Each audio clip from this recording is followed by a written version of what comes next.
నా పనిని నేను వేరే వ్యక్తికి నా బాధ్యతను అప్పగించడానికి నేను ప్రయత్నం చేయను. నా పనిని నేను నిర్వర్తించడానికి ప్రయత్నం చేస్తా. తప్పించుకునే ప్రసక్తే లేదు. నేను ఇక్కడ తప్పించుకుంటే ఇంకెక్కడైనా తప్పించుకునే ప్రసక్తి లేదు. ఇక్కడ ఏమంటే సంపద దేవుంది. సంపద విషయంలో దేవుడి బాధ్యత ఏంటంటే ఆయన సర్వ సంపదలకు యజమానుడు. సర్వము తన ఆధీనంలో ఉంది. క్రీస్తులో ఉన్న మహిమ చేత మన అవసరాలను తీర్స్తాడు.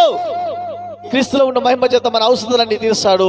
అంతేకాదు సంపద విషయంలో మన బాధ్యత ఏంటంటే మనము ఆయన పొలంలో పనివారము.